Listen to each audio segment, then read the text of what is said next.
Minyak tadi sudah saya jelaskan, minyak ini subhanallah, minyak goreng ya. Minyak goreng Ibu sekalian, ini biang kerok banyak sekali peradangan. Peradangan dalam tubuh kita. Bukan peradangan kayak orang infeksi tipes gitu, bukan, selnya meradang di dalam. Itu. Makanya saya sering sampaikan, coba deh kurangin goreng-gorengan apa gitu tuh loh. Dikurangi. Jadi ganti dengan apa? Kukus. Bukan nggak boleh ya.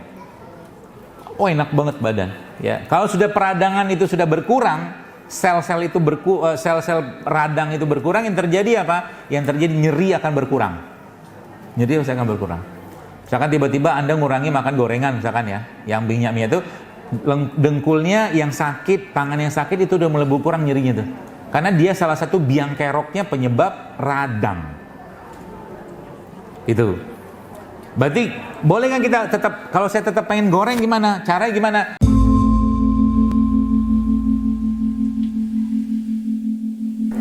Baik, bismillahirrahmanirrahim. Cek. Kurang kencang kan? Baik, bismillahirrahmanirrahim. Assalamualaikum warahmatullahi wabarakatuh. Alhamdulillah, wassalatu wassalamu ala rasulillah wa ala alihi wa sahbihi wa mawala. Asyhadu an la ilaha illallah wahdahu la syarikalah wa asyhadu anna Muhammadan abduhu wa rasuluhu bi ba'la. Allahumma shalli wa sallim ala nabiyyina Muhammad wa ala ali Muhammad kama shallaita ala Ibrahim wa ala Ibrahim innaka Hamidum Majid. Allahumma barik ala Muhammad wa ala ali Muhammad kama barakta ala Ibrahim wa ala ali Ibrahim innaka Hamidum Majid. Baik,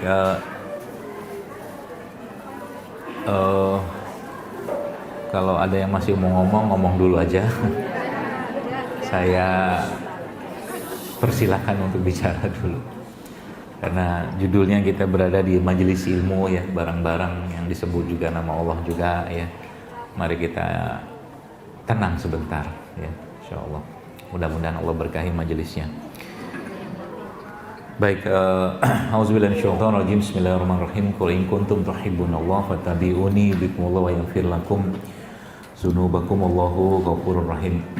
Wa qala aidan al-yawma akmaltu lakum dinakum wa atmamtu 'alaikum ni'mati wa raditu lakumul islami dina.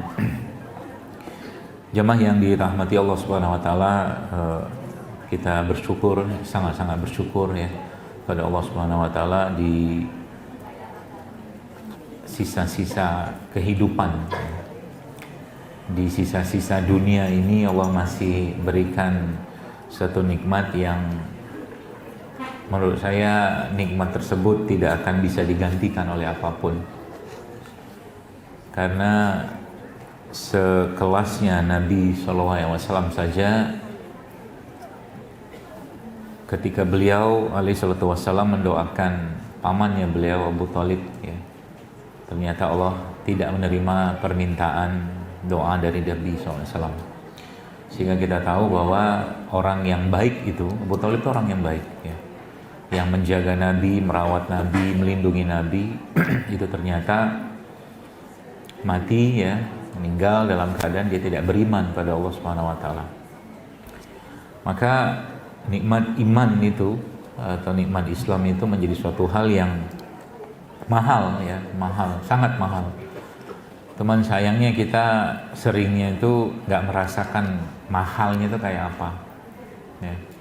Kita rasa kita itu kan kadang-kadang kita hanya letakkan pada sesuatu yang sifatnya materi, fisik saja.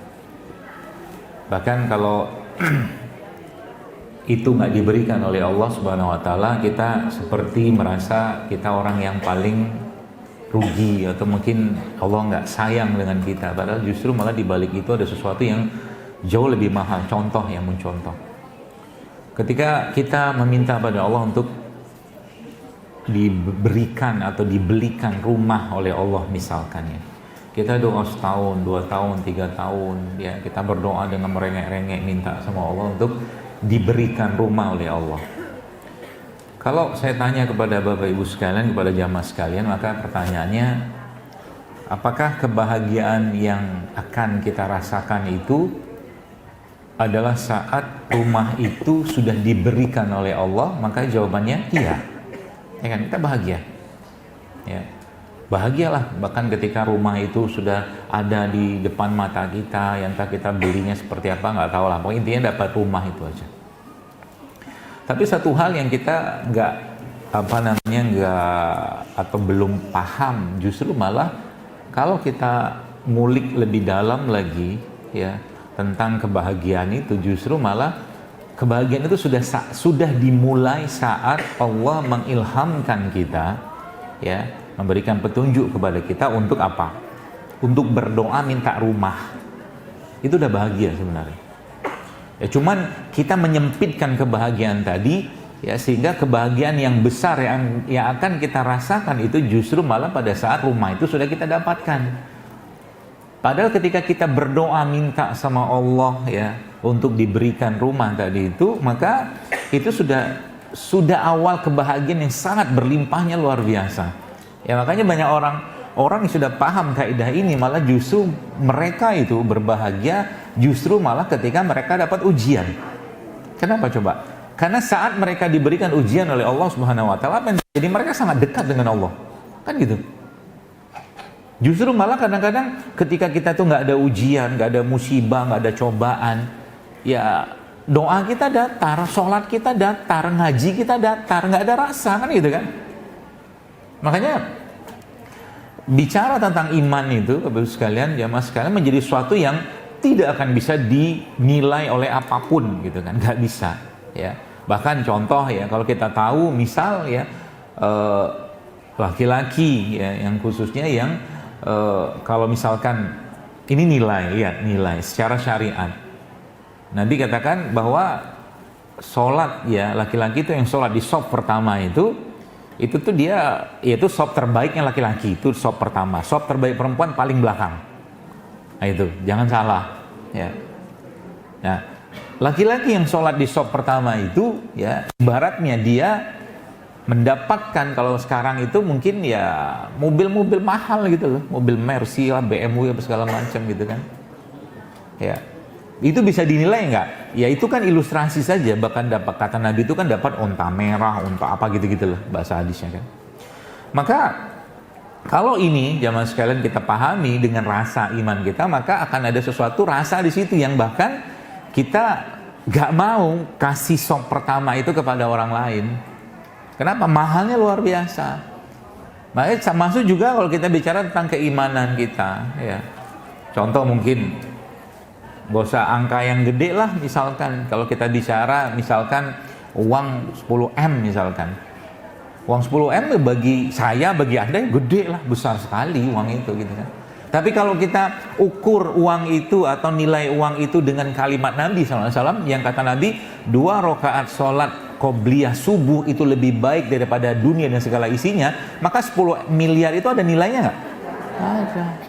Pertanyaan berikutnya, kalau ditantang lagi atau kita ditantang katakanlah gitu ya, apa tantangannya misalkan? Tantangannya misalkan ada orang mau kasih uang 10 miliar kepada kita, tapi syaratnya apa? Syaratnya jangan sholat qobliyah subuh. Pilih mana? Anak lagi butuh sekolah, suami lagi sakit misalkan. Coba. Kita bisa aja di majelis ini ngomong enggak. Tapi ketika duit itu ada di depan kita, belum tentu. Qobliyah subuh tidak apa-apa lah, dapat 10 miliar, apalagi masuk setan lagi. Nanti kamu bisa pakai buat sedekah kok. Di situ tuh yang Allah ingin apa, meskipun nggak bakal bisa dinilai juga, dunia dan segala isinya ini kan lebih baik loh. Sholat qobliyah subuh itu gitu loh. Nggak bisa dinilai dengan angka 10 miliar yang kecil yang minta ampun kayak begitu, nggak bisa. Ya. Maka yang diajarin sama Allah apa di situ sebenarnya? Yang diajarkan sama Nabi apa? Dengan kalimat tadi. Yang diajarin itu bukan nilainya, tapi mentalitas kita sebagai muslim, sebagai mukmin itu harus punya mentalitas kaya. Itu maksudnya. Ya, karena mau 100 triliun pun, 1000 triliun pun dunia ini nggak ada nilainya dengan itu gitu loh. Kalau babnya, kalau misalkan nih kita bicara tentang keimanan, ya. Contoh misalkan mau digadai surga itu dengan uang 1000 triliun, mau? Nggak mau. Itu kan jauh banget di sana masih kan. Tapi babnya di dunia ini kadang-kadang surga itu kita nggak rasakan di sini. Vibrasinya kita nggak rasakan. Ya. Getaran-getaran surga itu kita nggak rasakan di situ gitu kan. Bahkan kita nggak ngerasakan getaran saat kita ngobrol, berdialog dengan Allah dalam sholatnya kita. Kita nggak ngerasain. Padahal waktu sholat itu apa yang Allah lakukan dengan kita? Apa yang kita lakukan bersama Allah? Allah menjawab seluruh Al-Fatihah kita itu satu demi satu loh. Sudah tahu semua hadisnya kan? Ketika kita membaca Alhamdulillahirrabbilalamin, segala puji bagi Allah. Allah mengatakan hambaku telah memujiku. Satu-satu. Tapi sayangnya apa? Karena sholat dijadikan memang kewajiban betul sholat fardu gitu kan. Tapi kadang-kadang yang terjadi apa? Dia tidak memberikan efek yang harusnya tertanam dalam diri seorang muslim gitu kan. Ya, itu satu. Puasa juga sama. Apa tujuan puasa? Kalau bab puasa kita angkat sekarang yang barusan lewat beberapa bulan kemarin itu. Tujuan puasa itu apa? Kalau kita cuma ngomong bahwa puasa, oke, puasa itu la'allakum tattaqun, betul. Tapi yang Allah ingin bersihkan dari diri kita apa? Hatinya kita, jiwanya kita, yang disitulah bercokolah segala macam penyakit. Fi qulubihim marad fazadahumullahu marad. Itu kan yang diinginkan. Sehingga apa? Lagi puasa kita nggak makan, kita nutup mulut untuk tidak bicara yang nggak penting kan gitu diajarin Nabi SAW kan. Bahkan ada orang ngajak kita ngobrol diskusi yang nggak penting pun Nabi melarang. Nabi mengatakan katakan pada orang itu aku sedang berpuasa, kata Nabi SAW kan gitu. Itu aja dua kaidah itu dipakai, sehat lah kita. Apa dia? Kurangi makan, kurangi bicara, sehat. Percayalah. Kurangi makan, kurangi bicara. Ini benar loh. Bahkan ulama-ulama sekali yang saya pernah baca itu Fudail bin Iyad itu mengatakan, Fudail bin Iyad rahimahullah mengatakan, beliau mengatakan bahwa salah satu, lihat, mungkin kita bicaranya dari perspektif fisik kan gitu. Tapi orang-orang begini mengatakan apa? Beliau mengatakan bahwa banyak bicara, gitu kan, dan banyak makan itu melemahkan iman. Coba, kan nggak masuk di kita. Apa ceritanya? Tapi kalau saya jelaskan, mungkin dengan apa ya, bahasa-bahasa kebumian, mungkin kita bisa lebih paham. Contoh begini. Lebih gampang kita menangis ya kepada Allah, ya untuk Allah, lagi sholat, lagi doa misalkan gitu ya, saat kita sedang banyak makan atau sedang lapar. Lebih mudah kita itu ter-online dan inline sama Allah dalam kondisi kita lapar. Percayalah. Makanya Ibnu Qayyim al-Jauziyah rahimahullah mengatakan bahwa salah satu banyak sebab lemahnya iman itu makan banyak, ngomong banyak yang nggak penting, ya, bergaul dengan orang-orang yang tidak bermutu. Tidak bermutu itu maksudnya gimana? Ya obrolan itu aja ngomongin orang gitu kan, macam dia sudah bersih saja, nah gitulah. Itu mempengaruhi kita, iman kita. Bahkan Nabi pun mengatakan apa? Iman kalian tuh bergantung dengan siapa kalian bergaul. Iman loh. Makanya pilih-pilihlah teman. Kalau teman yang tiap hari isinya keluhan saja, ya berteman nggak apa-apa, jangan diputuskan perukhuwahannya nggak apa-apa. Tapi bukan teman dekat, gitu loh.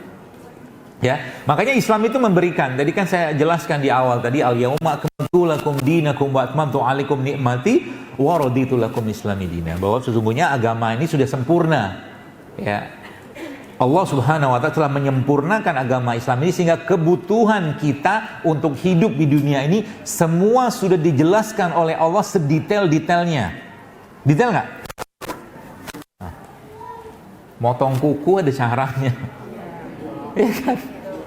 Dari jari mana ada caranya. Ketika bercermin ada doanya. Masuk kamar mandi ada doanya. Keluar kamar mandi ada doanya. Semua ada doanya. Semua ada panduannya. Jadi kalau kita, terutama yang sudah, ya apa ya, sepuh-sepuh gitu ya, mohon maaf. Itu kadang-kadang kita tuh, ya Allah, saya kadang-kadang mikir ya, berantakannya banget hidup kita tuh kalau nggak ada agama, beneran loh. Contoh mungkin kalau bab tentang pergaulan laki dan perempuan tuh tidak dibatasi secara syariat, nauzubillah min zalik, zina orang di mana-mana. Maka dibatasi sama Allah, dikasih arahan, dikasih larangan, dikasih aturan. Supaya apa? Supaya diikutin. Buat apa? Buat dia bisa menjalankan peran dia di muka bumi ini dengan baik. Kan gitu tujuannya. Bayang aja misalkan nauzubillah min zalik, kan begitu yang terjadi di zaman apa kata orang barat itu kan dark ages gitu loh. Masa kegelapan itu. Sebenarnya di masa Islam saat itu masa terang benderang, mereka yang gelap. Zaman itu, peradaban barat itu apa yang terjadi boskan? Wah, subhanallah ya. Maaf ya, kotoran bertebaran di pinggir jalan. Karena mereka nggak tahu cara istinja itu, tidak paham. Coba. Baunya kadang-kadang beberapa ratu-ratu itu baru 1 tahun loh mandi. Islam mengajarkan mandi, coba. Peradaban sabun, peradaban wangi, peradaban parfum, itu semua bukan peradaban dari Perancis. Itu peradaban kaum muslimin. Kalau Anda buka kisahnya, bikin sabun itu orang Islam yang bikin. Parfum, jangan tanya lagi. Mereka tuh nggak mandi, gitu loh. Maka dalam semua syariat ini semua ada hal-hal yang sebenarnya kalau kita lakukan, kita kerjakan, Bapak-Ibu sekalian, pasti sehat, gitu loh. Asal mau aja.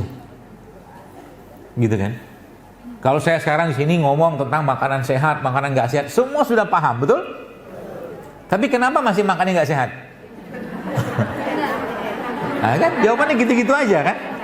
Enak lah, apalah segala macam, nggak berubah-berubah. Sehingga apa? Yang terjadi ketika Ramadan sama, nggak ada perubahan makanan yang lebih baik saat Ramadan dibandingkan dengan 11 bulan, betul? Sehingga akhirnya apa? Jalan susah, umur 30-40 tahun sudah kena diabetes, dengkul sudah sakit, gitu kan? Yang ketawa-ketawa nih oknum-oknumnya nih biasanya. Gitu. Ya padahal lagi-lagi ya, tubuh kita ini di set up, disetting sama Allah untuk bisa dipakai sampai kapan? 60 sampai 70 tahun loh. Kan begitu kata Nabi, umur umatku ini kata Nabi SAW antara 60 sampai 70 gitu. Ini umur 40 sudah belepotan, jalan susah, ngomong gak jelas. Kira-kira ulah siapa? Ulah kita lah sendiri. Dikasih tahu gitu kan, ngapain ikut Jilul Akbar, paling gak boleh ini, gak boleh itu, gitu-gitu aja. Ya apa-apa, namanya juga belajar. Ya, hidayah itu mahal. Ya, banyak orang yang apa ya? Ya butuh waktu memang. Akhirnya mereka tuh baru akhirnya memutuskan untuk ya hidup sehat, gitu kan. Contoh mungkin tadi banyak yang bilang dengkulnya sakit apa segala macam. Gampang banget ngobatinnya beneran. Dengkul. Tuh kan udah kepo langsung kan. Saya punya banyak rahasia yang saya nggak mau buka semua. Nanti kalau saya buka semua Anda sehat, repot saya.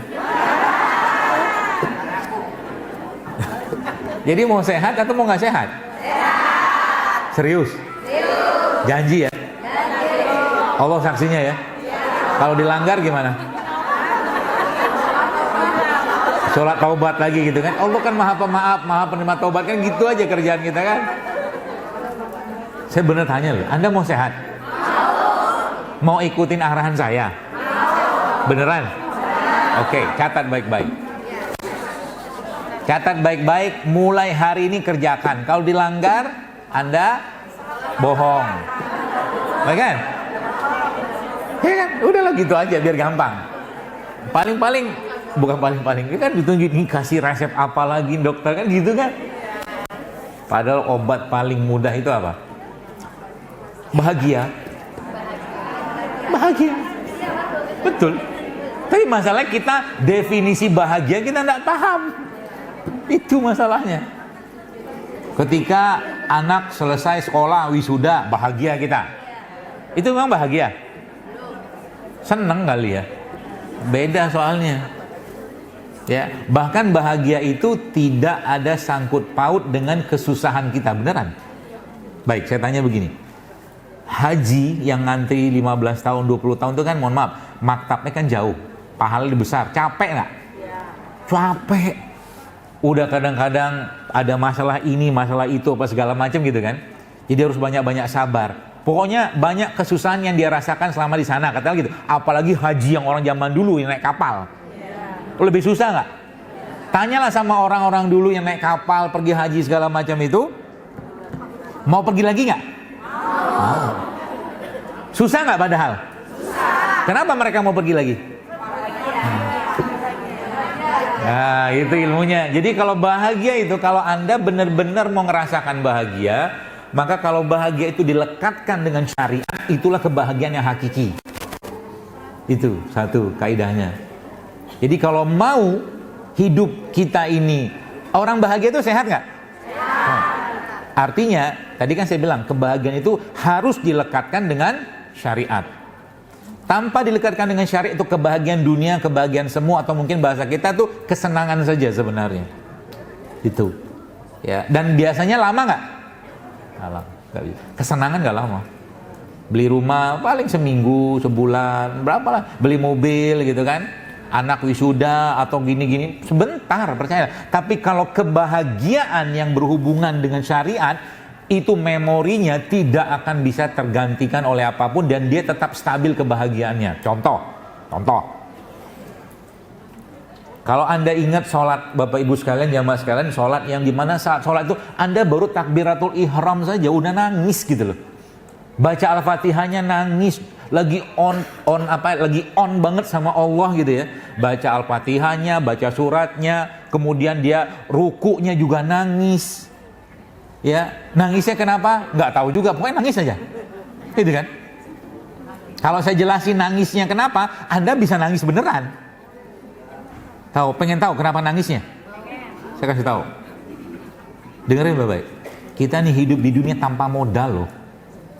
Tanpa modal sama sekali. Bapak kita itu milik Allah, ibu kita milik Allah, anak kita milik Allah, rumah kita milik Allah, jantung kita milik Allah, mata kita, semua milik Allah. Ada yang punya kita? Udah kayak begitu, yang ditugaskan oleh Allah, diamanahkan kepada kita cuman satu, suruh ngapain? Ibadah, titik. Udah nggak ada modal, suruh ibadah, jaminannya surga. Kan kurang ajar banget, nggak sopan banget kalau seandainya sholat itu, sholatnya aja nggak ada rasa. Dikasih kesempatan sholat saja, udah Masya Allah. Bener loh. Itu maksud saya, kita nggak ngerasain itu gitu. Saya ngomong gini sebenarnya nahan rasa. Aslinya pengen nangis, malu gitu sama Allah. Anda bisa datang ke sini, Anda bisa sholat, Anda baca Quran. Itu apakah karena Anda punya mata? Bukan. Wallah, karena Anda dikehendaki Allah untuk bisa sholat, titik. Kita bisa beristighfar bukan karena kita punya lisan, tapi Allah berkehendak lisan kita mengucapkan istighfar itu. Subhanallah. Itu yang hilang di kita. Malu kita. Sehingga sholat kita tanpa rasa, ngaji kita tanpa rasa, doa kita tanpa rasa. Yang dipikirin apa? Kapan dikabulin? Ini kewajiban, gugur kewajiban. Nggak apa-apa, itu boleh. Cuman yang terjadi apa? Bawa mikir, bahwa udah nggak ada modal, disuruh ibadah doang, jaminannya surga, itu aja pelit banget mengerjakan, nyari sholat yang cepat-cepat, doa yang cepat-cepat, nggak ada nikmat, nggak ada rasa. Subhanallah. Malu kita. Malu sejadi-jadinya. Padahal amalan yang pertama saja, kalau bab tentang amalan yang pertama kali dihisab sholat. Gak apa-apa, berarti sholat, kalau sholat saya lagi gak ada hati, gak ada rasanya, gak apa-apa, tetaplah kerjakan, karena itu tetap ada ganjarannya. Gitu. Ya, jadi Masya Allah ya, jadi agama ini loh, subhanallah ya, memberikan pedoman yang Allah Akbar. Itu saya bilang tadi, Alhamdulillah binikmati iman wa Islam, kan gitu kan. Ya Allah, segala puji bagi atas nikmat iman. Dan artinya perangkat-perangkat kita untuk hidup sehat di situ semuanya ada. Tidak mungkin nggak ada. Kenapa? Untuk mengerjakan sholat berdiri itu butuh kaki yang kokoh. Itu loh. Untuk pergi sa'i, haji, umroh segala macam itu butuh badan yang sehat. Hampir semua kebutuhan kita untuk melaksanakan ibadah itu harus dalam kondisi badannya yang sehat. Itu sebabnya pagi-pagi kita sudah doa, minta sama Allahumma inni as'alukal afwa wal afiyah fid dunya wal akhirah. Kan gitu kita minta kan? Tapi apa yang terjadi? Makan pagi berantakan, makan siang berantakan, malam pun berantakan, tidur berantakan, puasa jarang, olahraga jarang. Nanti dapat surat di sini ada satu pertanyaan, dok, bagaimana ngobatin kolesterol? Ya, ya, itu aja, tidak apa-apa, saya sih nggak masalah. Karena pertanyaannya itu lagi. Kalau saya jawab apa? Ngobatin kolesterol paling gampang apa? Banyakin puasa. Gitu. Sekarang ini masalah kesehatan kita itu nggak jauh-jauh dari kebanyakan makan, yang dimakan juga nggak sehat. Udah dua tuh aja. Jadi kalau bagaimana cara kita memperbaikinya? Ya kurangi makan sama makan yang sehat. Titik. Selesai kajian. Itu. Tadi kan janji mau hidup sehat, ya kan? Beneran ya? Saya nggak tagih lah. Kan Allah saksinya, Allah syahid. Yang pertama, ini bukan mengharamkan, nggak boleh, bukan. Saya bilang ini kalimat yang saya pakai, kurangi dulu. Yang pertama, kurangi semua makanan-makanan yang menggunakan minyak goreng. Baru sebentar sudah protes kan? Woi, itu surganya saya itu, gitu kan? Satu, janji ya? Janji. Terus ada yang kan mengurangi. Biasanya sekali makan 20, ya kurangi 1 lah. Lumayan lah. Paling enggak ilmu yang saya ajarkan diamalkan kan gitu. Aslinya tuh gampang banget gitu loh, aslinya kalau mau. Cuman apa? Setan kan nggak suka. Nggak suka Anda sehat. Beneran, setan iblis itu nggak suka Anda sehat. Kalau Anda sehat, kita sehat, amal ibadah kita pasti sempurna. Beneran loh. Itu yang pertama. Yang kedua, kurangilah semua yang menggunakan bahan baku terigu.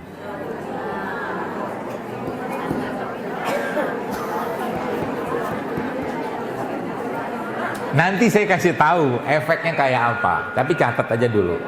Mau dikerjakan 10 tahun lagi juga nggak apa-apa. Saya nggak baper, tenang aja.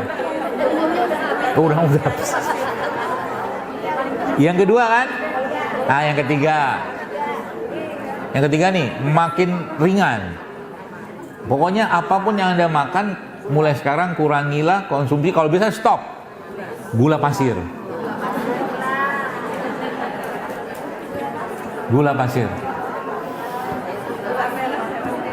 Yang keempat, ntar kita cari, nanti saya habis ini saya ajarin substitusinya, penggantinya. Sekarang ini kan judulnya mau komitmen, mau hidup sehat. Yang keempat, cobalah kurangi nasi. Oke. Sampai situ dulu. Berarti kami nggak makan nasi. Nah, saya jelasin ilmunya, ya. Jadi sebenarnya kalau kaidah ini Anda pakai, Bapak-Ibu sekalian, itu Masya Allah mudah banget. Saya ketemu orang-orang yang kayak begini, ngelakuin begini 2 minggu, 1 bulan aja, badannya lebih enteng, dengkulnya sudah mulai enak, ngerjain itu doang loh, beneran. Ya. Nah, lalu kan pertanyaan berikutnya, terus contoh nih. Nanti baru saya ajarin ininya. Kalau ini dikerjakan dulu. Ya, termasuk semua makanan-makanan olahan, makanan-makanan kemasan. Stop. Ya. Jadi kalau misalkan ibu-ibu pengen beli ikan, pergi beli ke pasar ikannya, beli ikan di pasar, masak, itu maksudnya. Nggak usah gaya-gayaan frozen-frozenan. Bukan nggak boleh, lebih bagus yang fresh. Itu maksud saya. Yang makanan-makanan dibekuin segala macam tuh kalau darurat bolehlah pakai. Hari-hari jalan. Nah, itu kan 4 tuh. Saya kasih tahu lagi berikutnya. Masih banyak ini kaidahnya. Tiap hari berjalanlah 30 menit. Tiap hari. Jalan kaki, bukan dibonceng pakai motor. Bukan. Jalan kaki. Beneran? 30 menit. Kalau mau lebih advance kayak ke depan gitu, sehari itu 9.000 langkah. Sekitar 7 kiloan itu. Jauh. Paling 1 kilo minta jemput.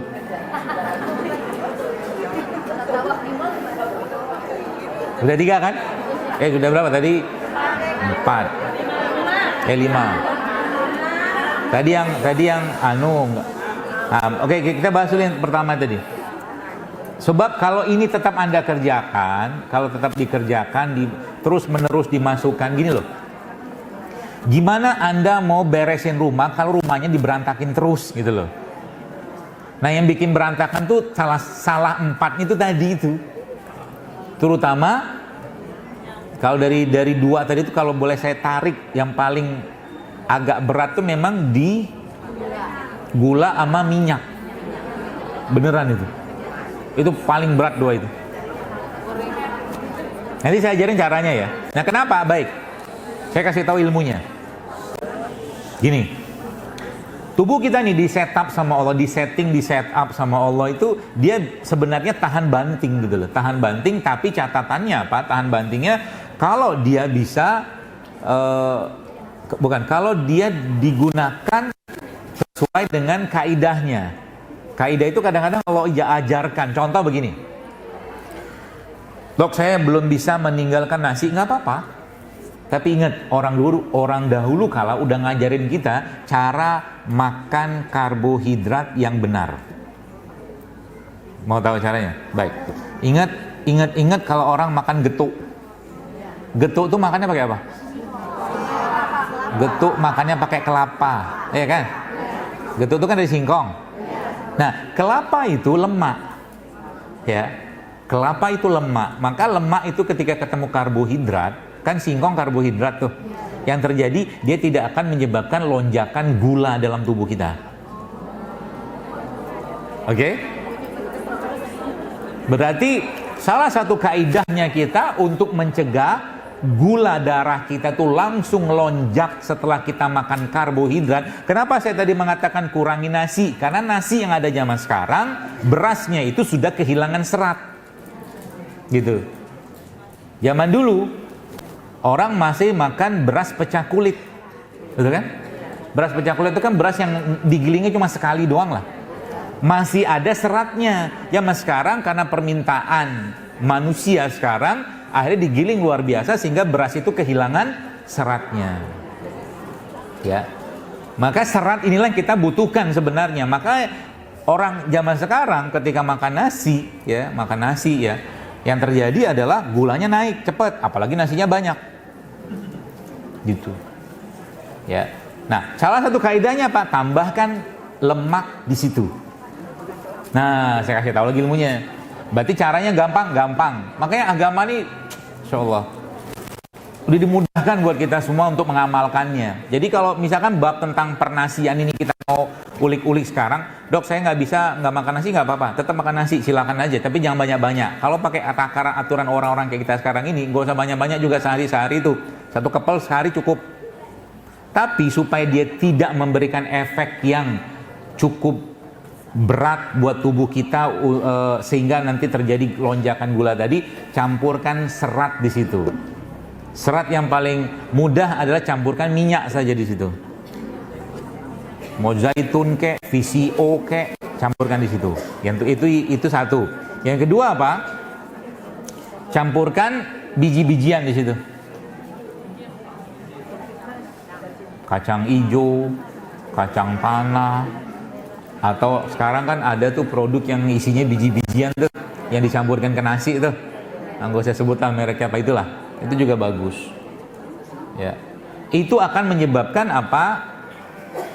Menyebabkan atau membuat si nasinya tadi tidak terlalu menyebabkan gula darah tubuh kita tuh naik. Nah itu. Gitu. Gampang? Gampang. Atau kalau nggak makan nasi gimana? Makan ubi aja. Ubi-ubian itu, ubi cilembu kayak ubi jalar kayak segala macam. Makan sama kulit-kulitnya. Cuci bersih, dikukus. Selesai. Emang harus dikupas? Enggak kan? Kentang itu kalau Anda makan kentang sama kulitnya jauh lebih baik, percayalah. Bersihkan kentangnya, buang semua tanah-tanahnya itu, lalu kentangnya dikukus sama kulit-kulitnya. Itu bagus. Berarti duren juga dok. Duren belum tahu saya. Tapi kulit duren itu kan memang bagus, yang bagian putihnya itu kan. Nah itu bab tentang pernasian. Sehingga nanti berarti saya nggak boleh makan nasi, pilihannya banyak. Kalaulah tetap pengen makan nasi, nasinya kasih nasi yang berserat. Sudah saya jelaskan tadi, kasih minyak di situ, ya kan, atau mungkin kasih rempah juga nggak apa-apa. Anda campur kayak nasi liwet gitu loh. Ada jahe, ada serai, ada apa gitu, masukinnya cemplung gitu. Ya. Tuh yang satu. Kemudian yang kedua, gula pasir. Oke. Ini sebenarnya pelajaran lama, tapi tidak apa-apa, kita ulang lagi aja. Gula pasir nih. Zaman dulu orang-orang zaman dulu kalau minum teh, minum kopi, semua nggak pakai gula. Ya. Sehingga yang terjadi apa? Badannya tidak capek ngurusin gula. Bahasa saya ini ya, kalau diterjemahkan dipakai bahasa kekinian, bahasa ilmiahnya, capek ngurusin gula itu apa maksudnya? Itu dalam bahasa ilmiah namanya insulin resisten. Insulin resisten. Insulin resisten itu biang kerok hampir puluhan, atau bukan hampir, puluhan penyakit-penyakit berat. Itu insulin resisten. Ya. Caranya gimana? Supaya dia tidak menjadi resisten. Jadi resisten itu gini. Begini ilustrasinya. Di tubuh kita itu ada satu hormon. Hormon itu namanya pankreas. Pankreas ini fungsinya apa? Fungsinya memasukkan gula ke dalam sel dari dalam darah pankreas. Dia menghasilkan insulin. Nah, insulin inilah yang nanti akan menghasilkan atau menjadikan gula dari dalam darah itu masuk ke dalam sel. Nah, yang terjadi apa? Kalau pankreas atau insulinnya sudah loyo, nggak ada tenaga dia, nggak ada punya kekuatan, dan terjadi apa? Yang terjadi dia sudah tidak punya power lagi ngedorong gula tadi masuk ke dalam sel. Itulah namanya insulin resisten. Paham ya sampai sini ya? Penyebabnya insulin resisten itu apa? Kebanyakan gula. Kebanyakan gula. Oke, gula pasir itu masuk di situ satunya. Berikutnya apa? Terigu itu kan gula. Terigu itu kan nggak ada serat. Masalahnya kita yang kita makan gula-gulaan karbohidrat itu sebagian besar nggak ada serat lagi. Itu masalahnya. Sehingga yang terjadi apa? Loyo lah si pankreas itu. Sehingga ketika gula darah seseorang itu meningkat luar biasa, dia tidak punya lagi kemampuan dorong. Oke, saya ajarin caranya sedikit. Berarti caranya gimana supaya insulinnya tadi itu atau pankreas tadi punya power lagi? Cara gimana? Gampang. Cara yang paling mudah dan tanpa biaya adalah Anda latihan beban. Latihan beban. Beban hidup sudah berat, tidak apa-apa. Karena hidup sudah ujian. Jadi maksudnya gimana? Ibu-ibu nanti nih yang dengkul-dengkulnya sakit ya, maaf ya. Nanti saya kasih tahu resepnya, insya Allah. Mulai latihan kayak orang duduk nggak jadi, tahu? Squat. Mulai latihan kayak orang duduk nggak jadi, orang ini kan bang, misalkan orang mau duduk gini kan, berdiri kan begini di bokongnya itu. Tapi nggak jadi, sampai sini doang naik lagi. Coba kerjain tiap hari itu. Mulai dari misalkan pas bagian sakit naik lagi. Nggak kuat gitu kan, pegangan aja dulu, pakai bar, tiang apa gitu kan. Pegangan itu. Latihan itu tiap hari. Bapak-bapak gimana caranya? Kalau ibu-ibu juga mau ngerjain juga nggak apa-apa. Bagaimana cara meningkatkan meningkatkan atau membuat toleransi gula itu bagus, kan bahasa saya tadi latihan beban. Terus kalau bapak-bapak gimana? Paling gampang push up aja. Tiap hari push up. Kalau bisa satu hari itu 100 kali push up, itu Masya Allah. Satu hari. Artinya, misal nih, habis sholat, habis zikir, habis sholat fardu, habis zikir itu, Anda push up 10 kali, kemudian istirahat sebentar, push up lagi 10 kali. Kalau nggak kuat, nggak apa-apa, sekuatnya aja. Sampai terasa pegel.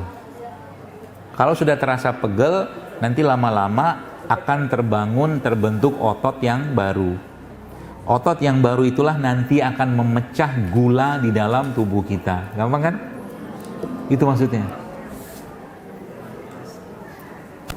Berarti lari bagus nggak? Bagus.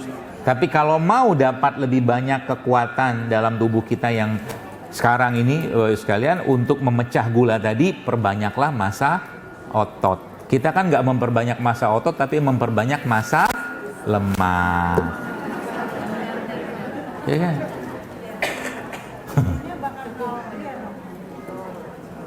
Iya. Memperbanyak massa otot. Jadi bisa jadi, misalkan nih, berat badannya sekarang 70 misalkan ya. Dicek tuh pakai, kan ada banyak tuh sekarang tuh timbangan apa-apa, nanti ketahuan tuh massa ototnya katakanlah berapa tuh. Kecil lah gitu kan, saya lupa angkanya berapa tuh. Nah, lama-lama dengan berat yang sama, nanti ada alat ukurnya, saya lupa itu. Dengan berat badan yang sama, massa lemaknya berkurang, tapi massa ototnya bertambah, tapi berat badannya tetap stabil. Itu oke. Itu maksudnya. Kalau cuman ngejar berat badannya turun, itu gampang. Anda kerjain 4 ini, Anda kerjakan aja tiap hari 2 minggu, turun berat badan, percayalah. Gampang banget. Cuma pertanyaannya, habis turun berat badan mau ngapain? Gitu kan? Kebanyakan orang ketika sudah turun, makanya kalau kalau ikut program-program diet berbayar jutaan segala macam, 4 hal ini aja Anda kerjakan, itu turun sebulan, banyak turunnya, beneran. Ya supaya dia nggak turunnya drastis dan dia tidak membuat badan kita tuh juga lemes karena kebanyakan turun berat badannya, Anda tambahkan atau perkuat massa ototnya. Caranya gimana? Tadi itu, latihan beban. Banyak nggak latihan beban tanpa alat? Tanpa alat loh. Banyak. Squat tadi bisa tuh, push up. Saya dari rumah aja ke sini tadi habis sholat duha ada 35 kali saya sudah push up. Sampai capek, sampai pegel, bahkan kalau benar sampai jatuh sekalian. Gak apa-apa. Kalau bahasanya itu dia sudah capek itu kan bahasa orang-orang apalah, gym apa, robek ototnya, bahasa gitu loh. Itu dia akan membentuk otot yang baru, maka nanti dia akan, kalau otot baru udah kebentuk, otomatis dia punya toleransi gula yang sangat baik nanti. Gitu ya. Itu tadi nasi, gula pasir kan. Nah, minyak tadi sudah saya jelaskan, minyak ini subhanallah, minyak goreng ya. Minyak goreng Ibu sekalian, ini biang kerok banyak sekali peradangan dalam tubuh kita. Bukan peradangan kayak orang infeksi tipes gitu, bukan, selnya meradang di dalam. Itu. Makanya saya sering sampaikan, coba deh kurangin goreng-gorengan apa gitu tuh loh. Dikurangi. Jadi ganti dengan apa? Kukus. Bukan nggak boleh ya.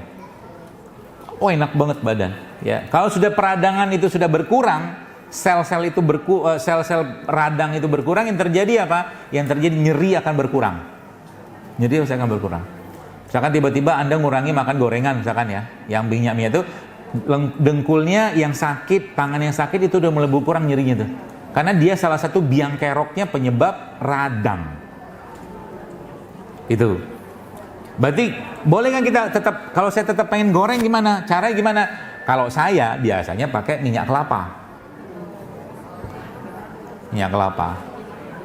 Dan kalau minyak kelapa ini Anda nggak mau beli, sebenarnya bisa bikin sendiri. Iya kan? Beli santan aja, olah, jadi minyak kelapa tuh. Gitu. Itu. Kemudian pilihan yang lain apa? Kalau tetap pengen tidak dikukus atau direbus, dipanggang kan bisa, dipanggang. Ya, dipanggang kan bisa, di oven gitu kan. Jadi itu nasi sudah, gula pasir. Gula pasir belum saya bahas. Berarti kita nggak butuh gula, tetap butuh gula, tapi gulanya Anda cari ini. Ya madu sih boleh, ya pengganti gula. Tapi aslinya yang manis-manis itu kan bukan hanya dalam madu doang. Buah juga manis, kurma juga manis, ya. Banyak gitu kan. Dan mulai tadi seratnya kita itu diperbanyak. Saya lagi beberapa hari lagi seneng banget minum asam jawa. Jadi asam jawa itu saya ambil, kasih air panas sedikit, kemudian supaya dia larut gampang gitu ya. Kemudian saya kasih air biasa, saya kasih garam sedikit, tapi saya kasih es. Enaknya minta ampun. Terus asam jawanya itu jangan dibuang. Kan dia bijinya itu kan ada dagingnya itu kan. Itu dimakan. Itu seratnya tinggi banget. Jadi mulut kita kan bergerak membutuhkan nanti put gitu kan keluar gitu kan. Itu seratnya tinggi banget. Percayalah itu Masya Allah. Itu salah satu cara kalau yang mohon maaf BAB-nya agak susah. Seratnya tinggi banget. Saya biasa itu jadi sudah kasih air anget, air biasa, saya pakai gula aren. Dipotongin aja gula aren, masukin situ, aduk. Nah, itu berikutnya nanti cobain di rumah. Ini. Jadi ini tuh ajaib, shake begitu tuh ya. Jadi shake begini itu membuat rasa dalam minuman kita itu menjadi lebih kuat gitu loh. Saya berapa kali nyobain ini dibikin ini nih. Bikin kunyit. Cuman ini air panasnya nggak ada. Oh ada.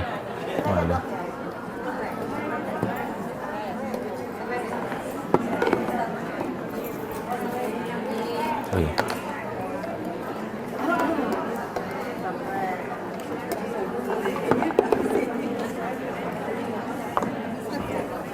Banyak?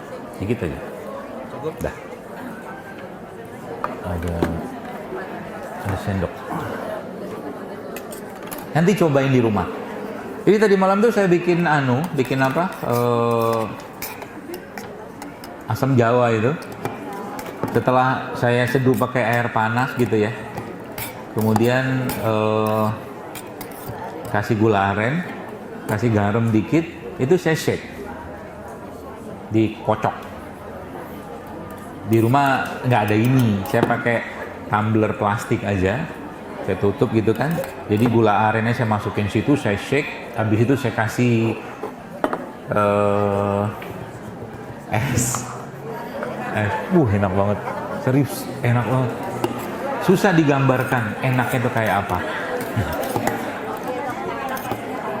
Ya gitulah, pokoknya enak. Nah jadi tadi ngomong tentang pergulaan kan. Jadi buat sekalian ya tadi ya maksudnya kalau bicara tentang gula itu ya kalau Anda mau jangan banyak. Jadi gula pasir itu memang termasuk salah satu biang kerok peradangan sebenarnya. Ya. Berarti kita mau ganti dengan apa? Ini boleh. Jadi sebentar itu dikit-dikit madu, dikit-dikit madu. Itu bagus. Ya. Atau paling enggak gula aren. Gula aren tuh saya kadang-kadang enggak dikasih apa-apa, saya makan gitu aja. Enak loh. Dan bukan biasanya gula aren yang benar itu masih ada serat. Jadi dia tidak akan bikin gula darah kita tuh ngelonjaknya luar biasa. Sama juga kalau kita makan kurma. Makan kurma itu jangan takut gula darahnya naik ke luar biasa, kecuali Anda makan sekilo ya. Kalau makannya 3 butir, 7 butir insya Allah aman. Ya seperti itu. Nah baik. Jadi gula pasir itu Anda ganti dengan madu, gula aren, gula kelapa, gula singkong, itu gantinya. Atau kalau nggak ada apa-apa, nggak usah pakai gula sama sekali. Oke, nih lihat. Saya mau kasih tahu kelakuannya kita. Ya, setiap hari yang membuat pankreas kita loyo. Ya. Dan kelakuan ini sadar tidak sadar banyak dikerjakan orang bahkan di pagi hari, di saat tubuh sebenarnya jangan dibebani dengan terlalu banyak asupan gula. Contoh, mohon maaf, pagi-pagi dia makan nasi uduk. Bukan saya melarang makan nasi uduk ya, jangan dipelintir ini. Nasi uduk 1 piring, kadang-kadang 2 centong, 3 centong, ya kan? Lauknya biasa ada bakwan di situ, ada kerupuk di situ, betul kan? Dia minumnya apa? Udah mulai kebayang nggak? Beratnya badan kita itu untuk mengolah gula itu kan kayak air terjun itu, Zup. Tumpahan gula dari makanan tadi. Nasinya sudah gula, bakwannya sudah terigu, gula lagi, ada kerupuk situ, minum teh manis pula, ya kan? Yang terjadi apa? Pasti ngantuk, gitu loh, pasti ngantuk, ya seperti itu. Nah baik, jadi si madunya itu si pemanis itu Anda ganti dengan pemanis alami. Pemanis alami, ingat baik-baik kata-kata saya ini. Jangan terjebak lagi dengan pemanis buatan. Contoh pemanis buatan apa? Banyak. Stevia itu maunya sih pakai ini. Soalnya gampang bermanuver tangannya.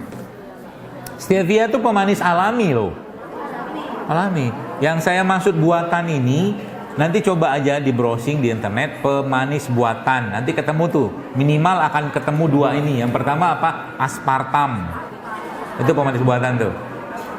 Aspartam. ASPARTAM. Aspartam. Yang kedua apa? Itu nama lainnya sebenarnya acesulfam. Itu pemanis buatan. Saran saya, kalau Anda ketemu semua produk yang ada itu hindari saja. Tapi sayangnya hampir semua minuman bahkan makanan kita mengandung itu. Bahkan kacang goreng saja sudah pakai itu. Nah, supaya lebih detail nanti informasinya, Anda baca sendiri keterangan di media atau mungkin di pusat-pusat ilmunya, efek pemanis buatan itu apa. Ya, soalnya sekarang kopi saset pun sudah pakai pemanis buatan.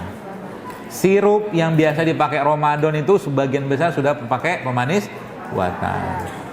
Gitu. Ya. Nasi sudah saya jelaskan. Terigu yang belum. Terigu gantinya apa? Banyak. Kalau terigu kan sebenarnya kan yang isunya itu kan isu tentang glutennya itu, ya kan? Maka sebenarnya kalau saya pengen tetap makan tepung, banyak nggak tepung yang masih berserat, masih bagus gitu kan, untuk kita konsumsi? Maka jawaban saya itu banyak. Tepung singkong, tepung sagu, tepung aren, tepung sagu aren ya, tepung singkong,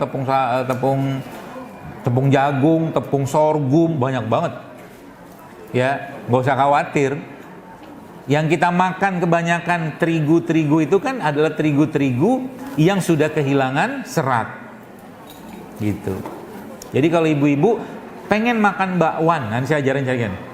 Kalau saya pengen makan bakwan tapi nggak pakai tepung, caranya gimana? Banyak caranya. Contoh nih, Anda pakai telur aja. Telur, aduk, campurin sayur di situ, campurin garam, campurin lada sedikit, oven. Jadi bakwan juga. Kan? Simple sebenarnya. Atau kalau enggak nih, saya ajarin bikin bakwan tanpa tepung. Itu tuh singkong. Singkong itu Anda rebus, hancurin, bikin dia kayak bakwan, gitu kan? Campurin sayur di dalamnya, lalu Anda kalau tetap pengen goreng pakai minyak kelapa atau enggak oven juga bisa. Jadi juga tuh bakwan. Cuman biasanya kalimat yang paling sering keluar apa? Ribet, gitu kan? ribet lah, beginilah, begitu apa segala macam. Kan gitu.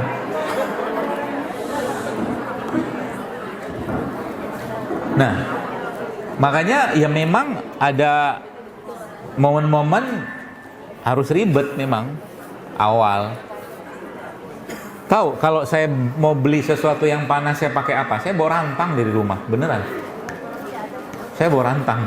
Di rumah saya punya banyak 3 macam rantang yang gambar burung merpati itu kan. Punya saya. Kenapa? Daripada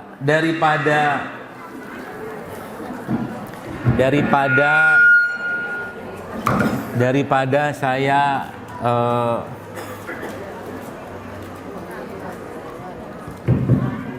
daripada saya menginstal sel kanker dalam badan saya, mendingan saya bawa rantang. Kenapa? Plastik ya. Semua jenis plastik sebagian besar. Meskipun ada yang orang sebutnya food grade, tapi plastik tetaplah plastik kalau saya. Cari amannya aja kalau saya. Jadi kalau Bapak Ibu misalkan pengen makan yang berkuah, beli sup ke rumah makan segala macam, itu kan pakainya plastik. Saya ingat banget zaman dulu waktu saya masih kecil, kalau suruh beli lauk misalkan lagi nggak masak, saya bawa rantang. Nggak apa-apa, ribet sedikit nggak apa-apa. Tapi paling tidak saya tidak makan polimer dari plastik itu yang membuat itu mengonkan banyak sel-sel kanker dalam tubuh kita. Makanya kalau makan yang panas, makan di tempat aja, jangan bawa pulang. Ya. Kalau saya beli misalkan apa ya? Bakso. Emang nggak boleh makan bakso? Boleh. Karena saya suka yang bersagu-sagu, misalkan saya beli tekwan itu kan sagu tuh, itu saya bawa rantang. Gitu. Atau kalau yang makan yang panas-panas, coba lihat. Ada 2 bahan. Enggak. Pagi-pagi tuh, coba bayangin nih, pagi-pagi kita sudah makan plastik dan bahan pemicu kanker dalam tubuh kita yang berasal dari plastik. Satu lagi bahan yang lain namanya styrofoam. Di mana itu? Bubur. Bubur kan? Dialasin, coba pakai plastik, lagi panas kena plastik di situ. Subhanallah. Kita udah nggak mau lagi. Makanya masih mending kalau saya kayak gitu tuh saya bawa tempat. Ya. Ini belum kalau Anda beli styrofoam ya, misalkan Anda beli makanan pakai styrofoam dibungkusin sama dia lagi panas kena di styrofoam itu cakep. Biasanya beli gorengan kan begitu sekarang kan? Atau kalau nggak pakai styrofoam pakai apa? Pakai kertas bungkus coklat itu dalamnya kan plastik. Berantakan badan kita jadi beneran. Bapak-bapak nih atau ibu-ibu pergi ke kafe atau pergi minum kopi, minumlah pakai namanya paper cup. Kan? Gelas kertas, itu bukan kertas, dalamnya plastik. Coba. Apa efek plastik kalau masuk ke badan? Gak bisa diurai. Bisa. Parah efeknya kalau dijelasin panjang lebar nggak kelar-kelar kita. Ya, lagi kopi lagi panas gitu kan diseduh masuk ke paper cup, plastik semua kita makan itu. Belum lagi kalau paper cup masih ada kertas-kertasnya yang kadang-kadang saya nggak habis pikir itu apa coba. Orang pakai gelas plastik beneran loh. Kopi lagi panas, teh lagi panas masuk ke situ, mestinya saya nggak usah minum kalau itu. Kenapa? Nah, saya kasih tahu. Satu hal yang Anda perlu tahu, sayangilah badan Anda. Kalau Anda sudah mulai punya kata-kata ini, menyayangi badan, maka Anda, Bapak Ibu sekalian, mulai mikir apa yang masuk ke dalam tubuh Anda. Nggak mau sembarangan. Terlalu mahal badan ini untuk dimasukkan yang berantakan. Gitu. Ya, saya kadang bela-belain, misalkan saya mau beli apa yang agak panas, daun pisang pun saya beli. Pakai daun pisang. Saya kemarin tuh bikin apa ya? Adalah bikin talas ubi apa? Bukan ubi, talas apa ya? Keladi kalau orang kampung bilang kan, talas. Itu saya goreng pakai minyak kelapa, saya masukkan dalam tempat gitu, saya alasin pakai daun pisang. Wangi jadi dia. Gitu ya. Nah, sudah kan 4 tadi kan penggantinya sudah semua ya. Itu saja kalau Bapak Ibu mau kerjakan mulai rutin, percayalah sama saya, enggak butuh waktu lama-lama.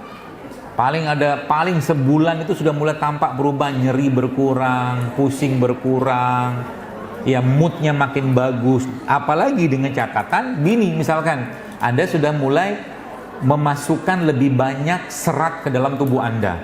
Serat itu kita bisa dapatkan dari mana? Banyak. Paling gampang dari buah-buahan dan sayur-sayuran, tapi jangan di jus, dimakan. Jadi buah-buahan itu bagusnya dimakan, potong. Jangan di jus. Kenapa jangan di jus?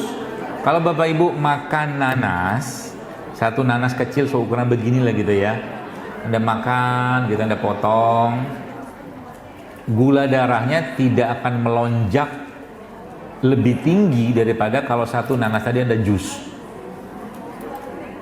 gitu. Jadi juicing itu sebenarnya, kalau saya tidak menyarankan sering-sering, makan aja buah itu ya, seperti itu. Nah, ini tadi yang saya jelaskan tadi ya. Jadi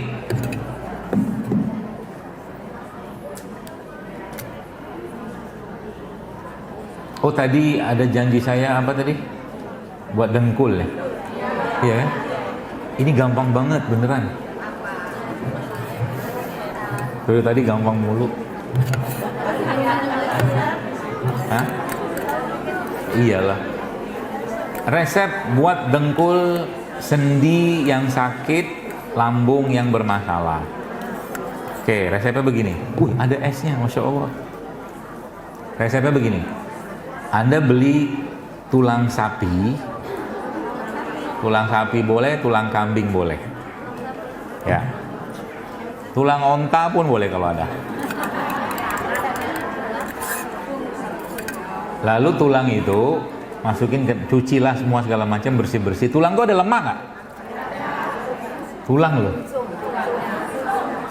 Kalau tulang itu dimasak lalu keluar minyak, itu bukan lemak. Tapi kalau itu kayak kolagen gitu loh. Ya. Nah, caranya begini. Si tulang tadi, Bapak Ibu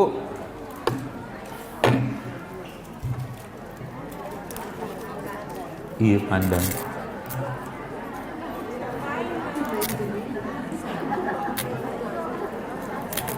Wangi. Saya baru tanam ini di rumah. Buat apa ini? Iya, buat pengharum mobil. Jadi kalau Bapak Ibu masih pakai pewangi yang sintetik, ganti ini aja. Potong-potong. Beneran. Saya kalau masuk mobil ya, mobil siapa, teman apa segala macam itu, kalau ada pewangi sintetik pasti mual saya. Pasti mual. Saya bilang pakai pengharum sintetik ya, saya bilang. Mau di taksi, mau segala macam, biasanya saya minta diambil, masukin ke dalam jok. Saya bilang nggak bisa, nggak kuat, karena kesini peginya. Jadi pengharum itu, wangi-wangian itu efeknya ke perut sama ke otak. Ya, makanya cari aroma-aroma yang alami aja. Terus gimana caranya? Tinggal digunting-gunting. Digunting-gunting, masukin cup gitu kan, atau mungkin jaring-jaring gitu, taruh aja di bawah kursi mobil itu. Nanti ya kasih tahu teman-teman, ini bukan sajen-sajenan ya gitu. Wangi itu di mobil saya itu ada depan, ada belakang, ada, jadi masuk situ enak wanginya gitu. Nah, tulang tadi, tulang kambing, tulang sapi tadi itu Anda godok, masukin air, dalam airnya sekalian Anda tambahkan rempah-rempah, bumbu-bumbu, entah itu jahe ya, kunyit juga boleh, lada hitam, kayu manis, pokoknya kayak bikin sup ya. Caranya, katakanlah beli tulang tuh murah lah, mungkin nggak semahal daging kan. Nah, nanti tulang itu Anda masukkan, ditakar-takar aja ya, berapa perbandingannya, intinya semakin banyak tulang makin bagus Katakanlah tulangnya sekilo atau 2 kilo, masukin dalam mungkin air ya sebulan mungkin 2 liter gitu ya. Masukin bumbu di situ. Ya. Masukin bumbu di situ, lalu dimasak dengan api kecil selama 6 jam. Kenapa harus lama? Karena kolagen itu baru keluar 6 jam. Apa fungsi kolagen itu? Buat mencanging kulit, buat dengkul, buat sendi, buat otot. Itu fungsi kolagennya. Udah tuh, selesai 6 jam. Lebih bagus, lebih lama lebih bagus aslinya. Mau berarti berapa lama yang saya baca dalam literasi yang saya baca itu bahkan sampai 16 jam. Api kecil aja, nggak habisin gas kok, tenang aja. Apinya api kecil aja. Nah itu sampai katakan 16 jam, udah tuh keluar semua, nanti keluar kayak minyak-minyak itu, ya kan?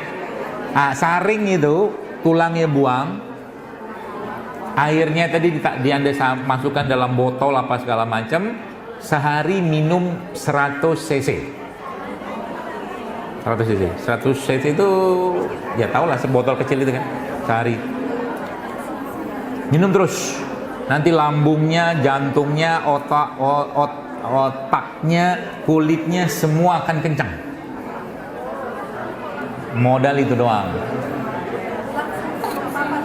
Hah? Itu kaldu sebenarnya kan. Tulangnya boleh dimakan, boleh kalau bisa. Kan keras. Apa? Iya, kan tulang lah. Ya tulang. Yang dimakan apanya? Airnya diminum. Tulangnya ya nggak bisa dimakan lah. Kecuali Bapak Ibu punya penghancur tulang. Kalau penghancur tulang punya, tulangnya dimakan nggak apa-apa. Dihancurin jadi bubuk ya. Itu bagus tulang. Tapi kalau nggak punya dan pengen tetap dapat, jadi itu isinya apa nanti? Ada kalsiumnya, ada kolagennya, ada kaliumnya, banyak banget di situ dalam tulang itu. Bisa, kan masuk di situ sekalian kan. Jadi itu nanti dimakan sama cabai ya, masukin cabai, harus ada cabai. Harus ada cabai. Cabai itu fungsinya apa? Vitamin C-nya. Cabai. Kalau mau lebih ideal lagi, dimakannya sama apa? Sama liver. Hati. Hati sapi boleh, hati ayam boleh. Karena dalam liver itu ada kuper, ada kuper tuh zat tembaga gitu loh yang ada pada liver. Gitu caranya. Jadi nanti Anda oseng-oseng aja tuh hati sapi, hati ayam gitu kan. Berarti kalau sekarang mau ngoseng-oseng, minyaknya pakai apa? Minyak kelapa boleh, ghee boleh. Ghee itu tulisannya GHEE, itu minyak hewan, lemak hewan. Atau kalau enggak butter. Nah, butter tuh. Itu pilihannya. Atau kalau enggak butter, telo, apa gitulah. Minyak. Jangan pakai margarin. Margarin itu antara mana? Saya lupa apakah margarin atau mentega yang dari sawit. Kalau nggak salah margarin ya. Kalau mentega itu dari lemak hewan. Nah dulu orang kenal minyak samin. Kan? Itu pokoknya kalau lemak hewan itu tidak apa-apa, bagus. Ya. Yang jadi masalah itu kalau lemak tadi gitu. Jadi itu diminum 100 mili sehari. Terus ini juga diminum nggak apa-apa.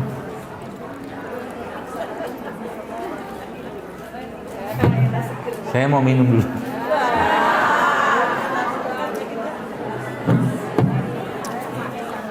Ya gitulah.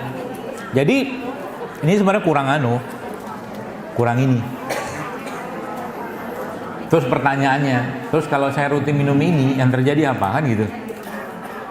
Yang jelas darah Anda akan lancar. Pertama, kemudian kulit Anda akan berseri.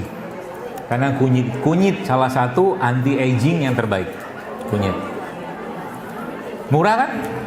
Murah. Kemudian BAB-nya lancar. Ya, apalagi model tambah lagi yang lain tuh, banyak tuh kan. Waktunya nggak cukup. Jadi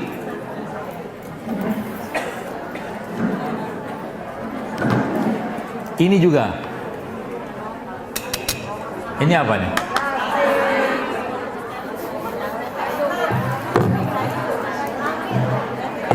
Ya. Jadi salah ini ngambilnya Ustaz. Buat apaan pertanyaan nanti?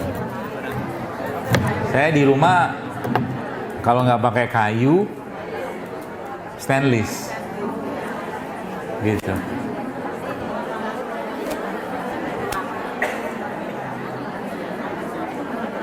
Teflon pun jangan. Teflon tuh kalau sudah luka dia, nggak bagus lagi udah. Pakai tanah liat, sutilnya pakai yang kayu, selesai. Iya kan? Sutil namanya kan? Apa? Centong apanya itu? Udah, kan nggak ribet-ribet kan? Iya. Teflon tuh sudah banyak penelitiannya, beneran. Makanya sekarang sudah mulai beralih orang ke keramik atau besi itu. Ya, yang lempengan biasanya orang-orang yang bikin martabak itu kan besi itu. Itu namanya iron cast. Oh, itu mahal. Tapi kalau Anda beli bisa tahan sampai tahunan itu. Satu yang begini iron cast itu bisa 5 jutaan kalau yang bener iron cast ya. Tapi pakai tanah liat cukup lah. Jadi masak di rumah semua pakai tanah liat, mangkoknya. Kalau pengen agak sedikit modern gitu ya, pakai apa? Pakai keramik boleh, pakai gelas atau beling boleh. Berarti disingkirin pelan-pelan itu. Yang plastiknya singkirin apa gitu ya. Seperti itu. Gampang kan? Gampang. Terus ini resep ini buat apa? Nih misalkan ya gini. Ya tadi sudah jelaskan ya. Bisa nggak buat asam urat? Bisa. Buat kolesterol bisa? Bisa. Buat diabetes bisa? Bisa. Kalau diabetes malah saya biasanya lebih sarankan nggak usah pakai madu sekalian.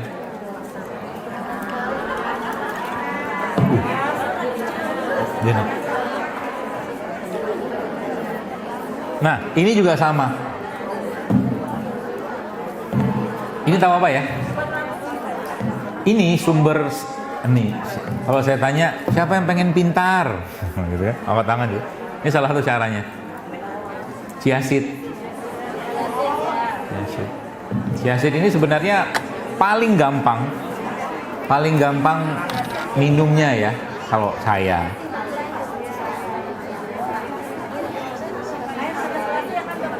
Beda masalah sih, kandungannya pun beda.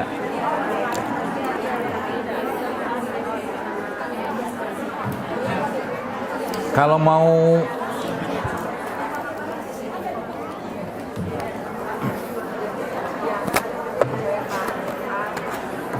jadi chiaseed ini Bapak sekalian sebenarnya bukan produk lokal Indonesia sih.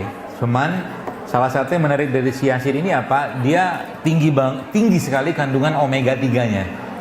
Omega 3 itu salah satu yang sangat bagus dalam menjaga jantung, otak, ya, meningkatkan kecerdasan. Itu ada pada chiaseed. Indonesia punya nggak? Punya. Namanya apa? Kelor. Kelor. Ya kelor, daun kelor. Iya, daun kelor. Daun kelor itu kalau dibuka data-datanya kandungannya mirip sama minyak zaitun. Daun kelor. Cuman memang masaknya juga harus rapih ya. Nggak boleh terlalu panas juga daunnya itu. Kayak gini kan udah jadi nih, kayak gini nih. Dia nyerap air kan chiaseed ini. Ini tadi pagi saya minum. Makanya ngomongnya lancar. Mungkin. Ya udah kayak begini nanti kasih air. Ini paling gampang ya. Kasih air begini. Terus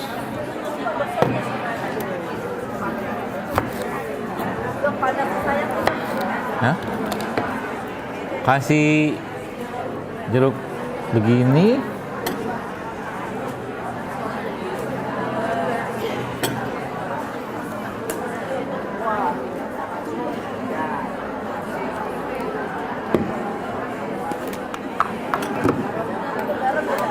Garam.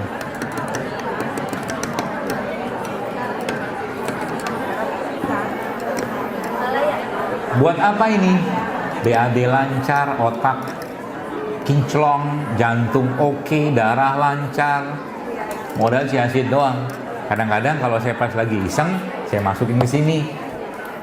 Jadi minumnya sama kunyit tadi. Gitu. Murah kan? Murah. Dan ini pun maksudnya nggak gini loh. Kita tuh kadang-kadang sering sudah apa ya? Fobia bahwa hidup sehat itu mahal. Enggak, beneran. Kalau yang sudah tahu caranya justru malah sangat murah. Bahkan apa namanya itu, bahkan gratis. Apa cara hidup sehat yang gratis? Hah? Puasa. Puasa itu obat paling baik untuk segala penyakit, beneran. Jadi kalau Bapak Ibu mau sehat, banyakin puasa, titik, udah. Kalau turun sedikit, oke, saya belum bisa puasa karena godaannya banyak, kurangi makan, udah. Turun lagi sedikit, kurangi makan, habis itu apa? Makan yang benar. Jadi makan yang benar, yang sehat, ya. Banyakin puasa, olahraga, bahagia, udah selesai. Ya. Terus makanlah yang disebut-sebutkan Allah dalam Al-Quran misalkan, atau sebutkan Nabi dalam hadis. Misalkan apa? Habatus sauda, kurma, gampang. Pagi ini misalkan, tadi pagi saya sebelum kesini tadi banyak banget saya makan. Saya tadi pagi makan minyak zaitun. Adalah 7 kapsul saya makan minyak zaitun tadi pagi itu. Terus saya makan, nih, kan tadi saya jelasin tentang tulang tadi kan pakai kaki ya, tulang. Ceker juga bisa. Ceker. Jadi ceker itu dibikin sup cekernya, dimasak pelan juga, nanti airnya diminum. Pakai cekernya pakai kaki ayam kampung aja. Pakai ayam kampung. Masaknya sama kayak itu tadi. Airnya diminum, kan jadi kayak kaldu kan. Itu efeknya nanti tadi kulit kenceng apa segala macam ya, otak, jantung tuh. Ceker. Kemudian, kalau nggak ada itu semua,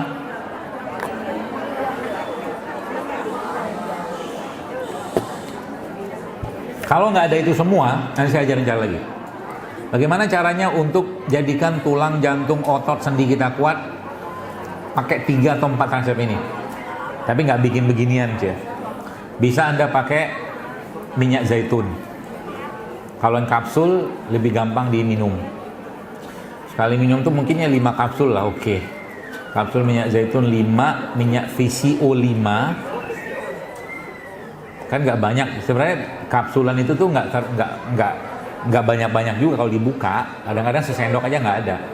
Ya, zaitun 5 kapsul, VCO 5 kapsul, gamatnya 2 kapsul aja. Boleh. Saya ngomongin yang kapsul biar gampang ditelan. Ya. Terus tambah satu lagi. Kalau ada albumin itu dari telur atau dari ikan.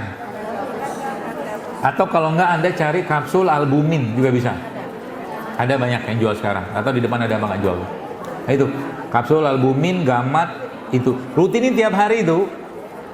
Kerotok-kerotok di tulang itu hilang insya Allah. Apalagi Anda tambah minum dengan siapa tadi itu? Kaldu tadi itu. Ya. Atau kalau enggak juga mulai rutinkan makan sup ikan gabus, ikan toman, itu juga oke. Gitu, gampang. ngerjainnya yang susah. Karena banyak godaan. Pulang dari sini saja sudah akan banyak godaan, percayalah. Iya kan? Contoh begini. Kalau sudah ngerti apa yang saya sampaikan, kira-kira roti itu sehat nggak?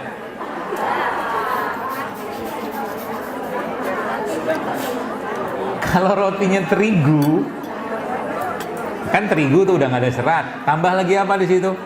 Gula pasir. Tambah lagi apa? Margarin ya. Mentega kalau bahasa kita itu kan, yang dari minyak sawit itu. Double itu. Lemaknya ada, gulanya 2, diminum pakai teh manis.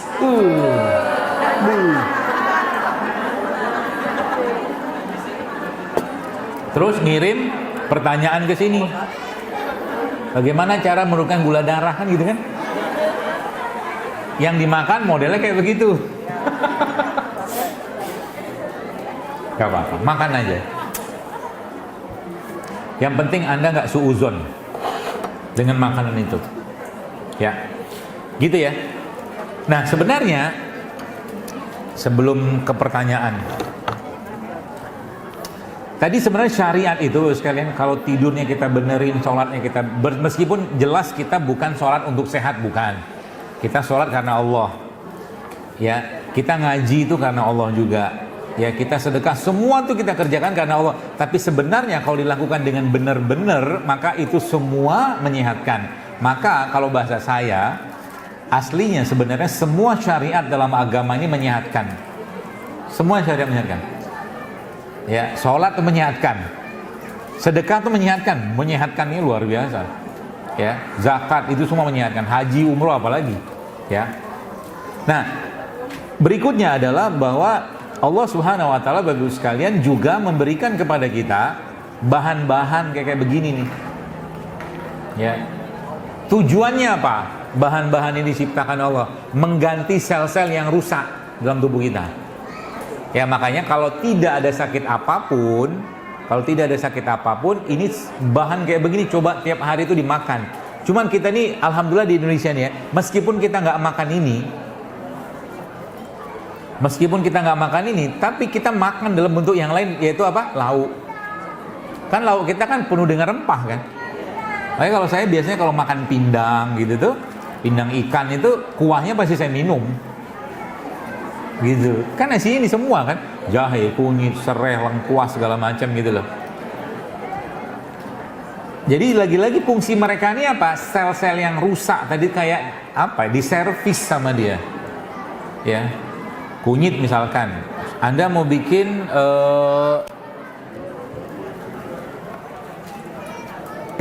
antibiotik misalkan, antibiotik versinya kita, pakai apa? Kunyit campurin lada hitam. Jadi misalkan kunyit segini nih, ya seginilah kurang lebih gitu kan, 2 telunjuk atau gini, kayak gini nih. Dikupas nggak? Kalau saya nggak. Yang agak-agak rusak gitu buang aja. Ya. Ngupas kunyit tuh, kalau ngupas jahe itu begini-begini aja ya kalau mau dikupas. Ya. Kalau pakai kulit, kalau saya lebih senang cuci bersih pakai sikat gitu kan, potong, atau kalau nggak digeprek, dihancurin, masukin air panas, kasih lada hitam 5 atau 7, hancurin, selesai. Itu jadi kayak antibiotik. 1. 2, misalkan lagi butuh misalkan imunitas misalkan, paling gampang apa? Bawang putih aja. Bawang putih itu Anda hancurin, hancurin cok gitu, diulek juga boleh, nggak apa-apa. Terus masukin ke dalam tempat gelas kayak begini atau mangkok kecil juga nggak apa-apa. Terus tambahin madu,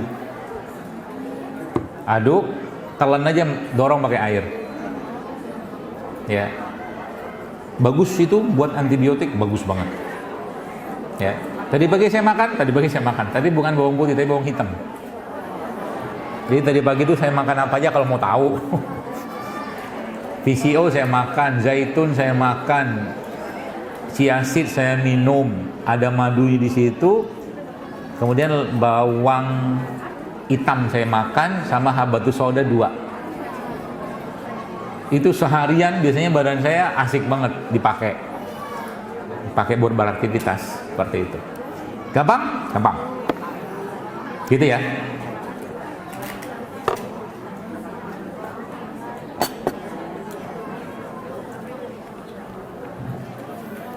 Nih terakhir cerita biji-bijian, kacang-kacangan. Almond ini kan bukan kacang asli kita, harganya juga lumayan. Kalau bisa makan. Berapa banyak? Gak usah banyak-banyak. 7 butir aja sehari Anda makan bagus. Almond.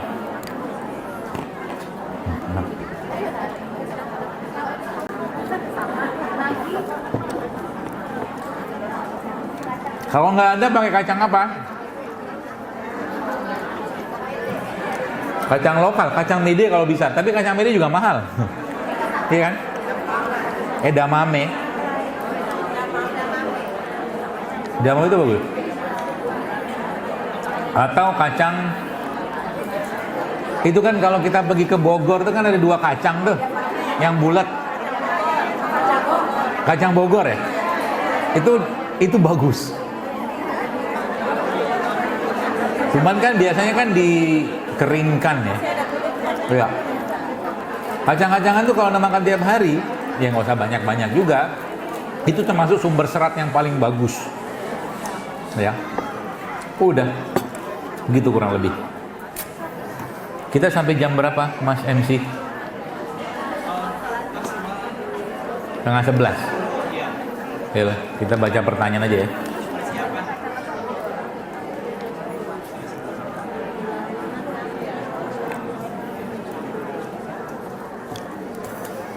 Baik, kita lanjutkan dengan pertanyaan saja. Apakah ada saran dokter untuk leukemia? Aslinya saya bukan asli, jarang dapatin kasus leukemia ini. Cuman sebenarnya ada satu tumbuhan ya, yang dia punya bahan yang nanti dicoba aja di rumah. Siapa tahu ya, bahasa itu siapa tahu Allah kasih kesembuhan kan. Tapi bahan itu secara data memang bagus untuk membantu orang-orang yang kena leukemia. Apa itu? Tapak darah. Iya, ada warna putih, ada warna pink. Duh. Nanti coba pakai itu.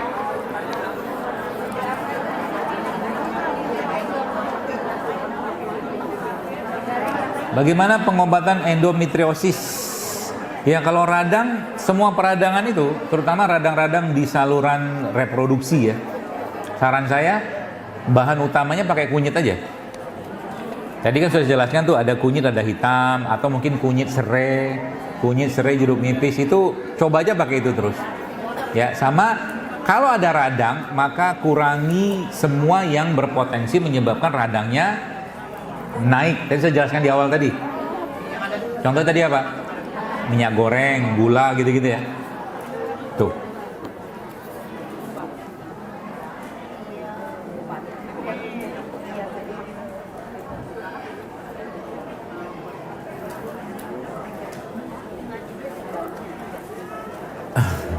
Pertanyaan susah-susah. Bukan susah dijawab, tapi gini loh. Ya, ada kaidah-kaidah penyakit itu yang tetap harus diperiksa. Maksud saya gitu. Jadi kalau saya jawab pun saya ngebayangin doang kondisinya gitu loh. Ya.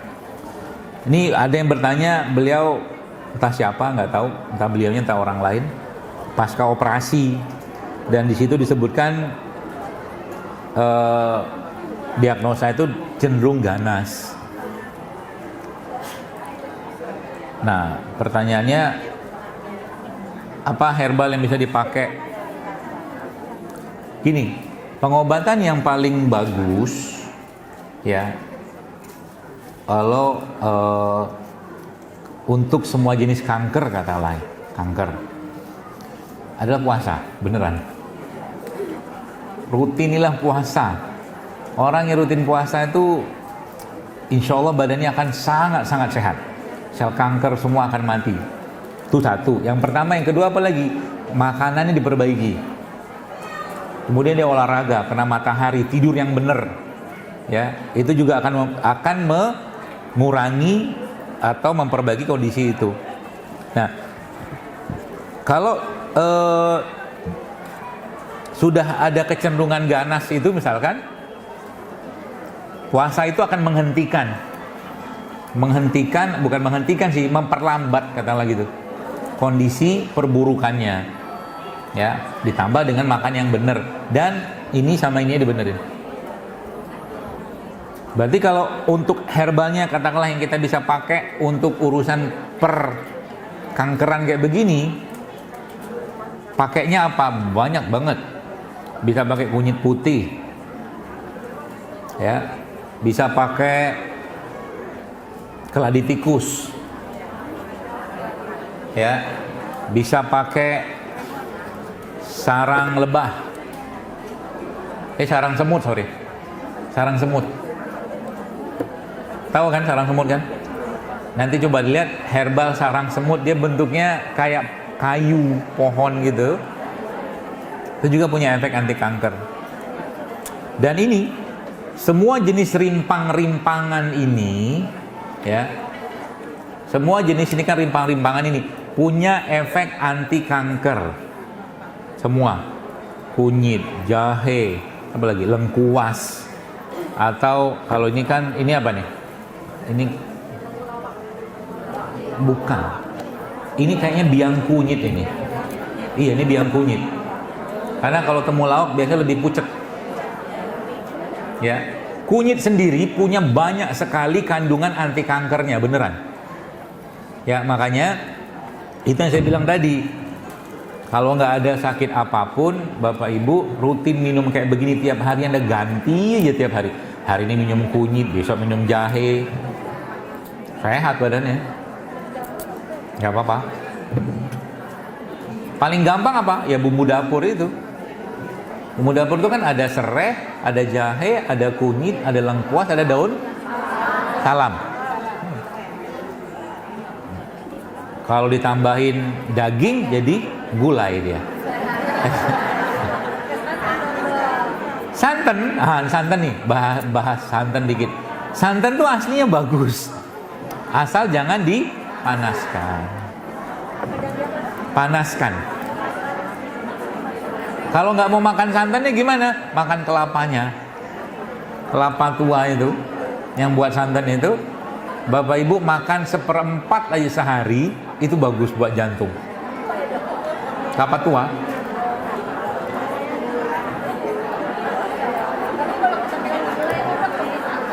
Hah?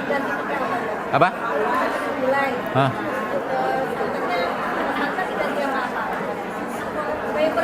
Bisa, jangan yang kemasan. Saya suka kari. Dulu kari saya itu pakai santan. Sekarang kari saya nggak pakai santan. Nggak pakai santan. Dia tetap, kalau bumbunya dibanyakin, ditambahin lemak sedikit, kan santan itu kan fungsinya kan bikin gurih. Nah, gurih itu banyak, pakai lemak hewan pun jadi gurih sebenarnya. Gitu. Lupa ada satu apa gitu yang bisa diganti buat. Tapi intinya gini, kalau santannya tidak terlalu, cuman kan kalau ibu-ibu kan masak, kalau santan kan dipanasinnya semakin panas semakin enak dia kan. Nah, itu masalahnya. Ah, itu dia.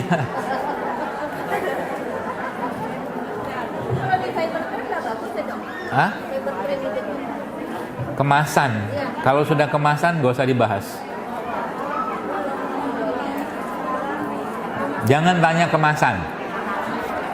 Kemasan itu sudah pabrikan, terus di situ ada pengawetnya, gak usah tanya saya lah.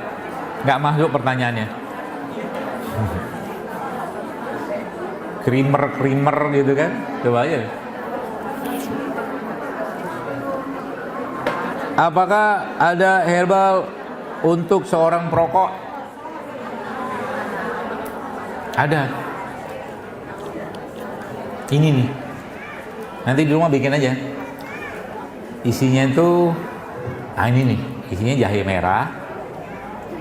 Buat paru ya. Jahe merah, cengkeh, enggak, bukan,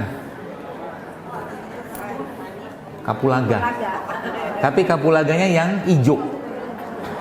Kan kapulaga ada yang putih bulat itu kan. Orang bilang kapulaga India apa gitu kan. Nah itu buat paru tuh. Iya. Pakainya dikit aja. Jadi apa tadi, jahe merah? Jahe merahnya paling segini lah ya mungkin ya. Untuk satu minum ya, sekali minum ya. Ini nanti diituin aja, di buang yang rusak-rusaknya, kerok-kerok dikit, digeprek, pukul-pukul dia, ya, masukin air panas, air dispenser, mau diparut juga nggak apa-apa, diiris juga nggak apa-apa, mau nggak diapa-apain juga nggak apa-apa. Iya. Nah kalau nggak diapa-apain itu namanya diinfus. Ini nih saya ajarin ya. Ini saya ngomong gini bukan main-main ya. Anda nggak ngapa-ngapain ini pun dia bisa keluar. Nah, contoh nih ya. Ini contoh. Saya nggak punya air panas. Saya bukan malas. Nggak boleh malas. Lagi nggak mau geprek, nggak mau apa segala macam. Caranya gimana supaya saya bisa minum ini? Ya potong-potong aja gini, masukin. Kita nyebutnya infus. Jadi nginfus itu bukan pakai buah doang. Tapi karena bahan ini padat, kita butuh beberapa lama, biasa sejam, 2 jam, baru sari-sarinya ini tuh larut dalam air. Tandanya larut apa? Ada aroma di sini, warnanya berubah. Tuh. Jadi boleh nggak pakai beginian? Campur-campur boleh, gitu kan? Ini ada, misalkan ada kunyit, kemudian ada tambahkan dengan ini. Jadi bapak-bapak tuh kalau misalkan mereka pergi kerja, sangguin aja kayak beginian. Mana aja. Kalau nggak ada masalah dengan pencernaan, sebisanya. Jadi misalkan punya tumbler di rumah gitu ya. Tumbler sekarang kan ada penyaringnya di atasnya tuh. Udah bekalin suami biar sehat tuh, potong-potongin jahe, kunyit, digeprek segala macam, kasih serai sedikit, kasih lada hitam sedikit, kasih masuk air panas, masukin madu sedikit atau gula singkong. Udah tuh dia sehari itu akan menjadi minuman nutrisi banget buat badannya. Gitu. Mentok-mentok pakai apa? Pakai ini. Udah, cemplungin deh. Jeruk lemon cemplungin gitu, bersihin dulu ininya kan. Kasih madu, udah. Daripada minum-minuman kemasan. Gitu.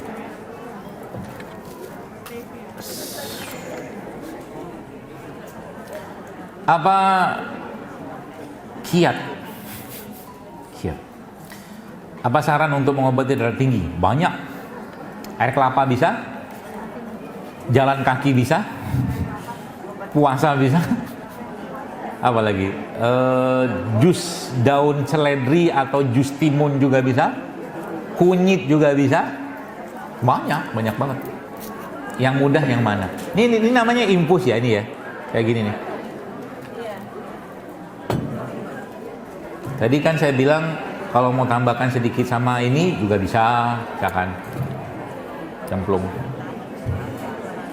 Udah. Air kelapa apa? Tua boleh, muda boleh.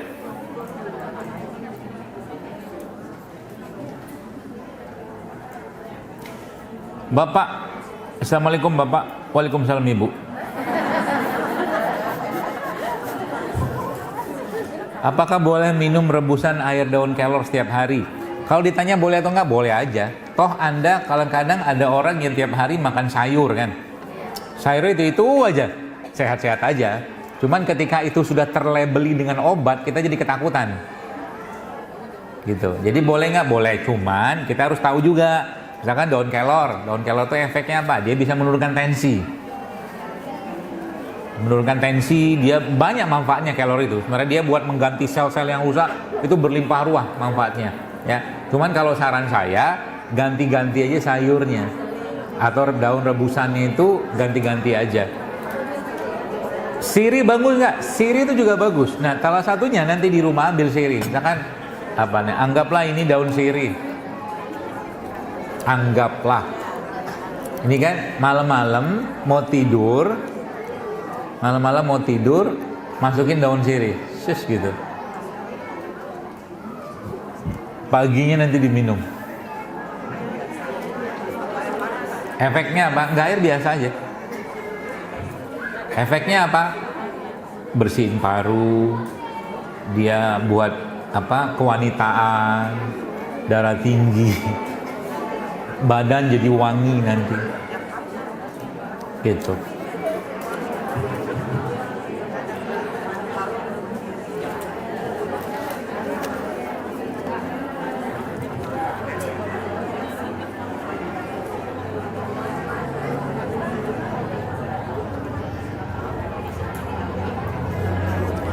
Apakah ada bertentangan antara pengobatan herbal sama kimia? Enggak lah. Ini minum aja.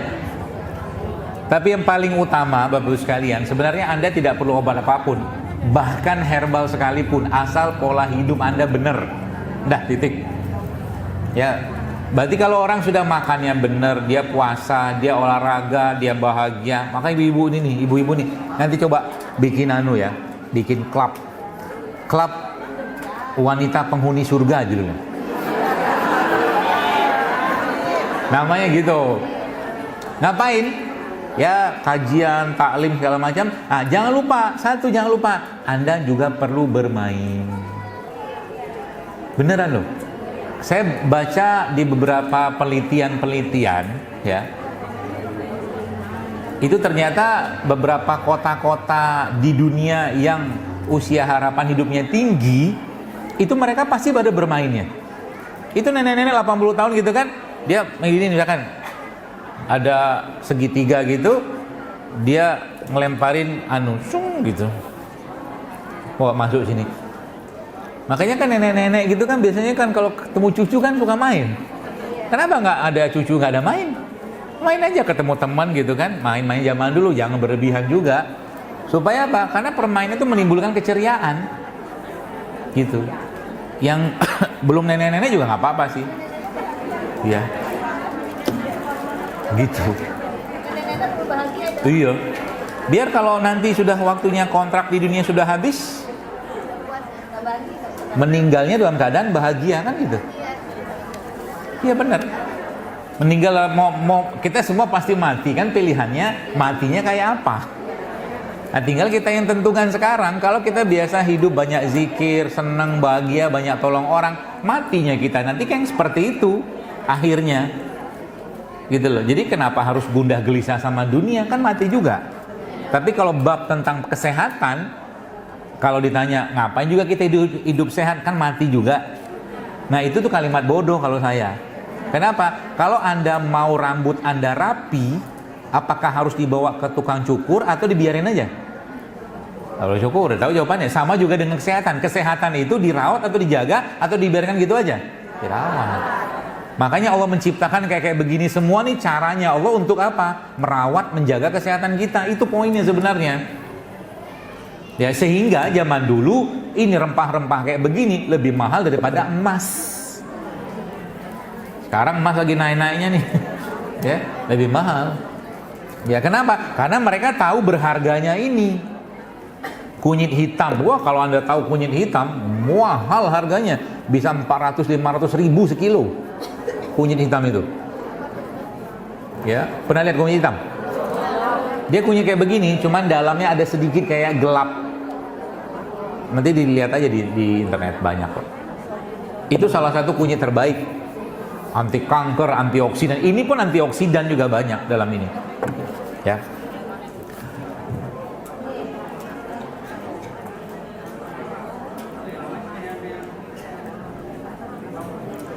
Saya ada masalah dengan gula darah.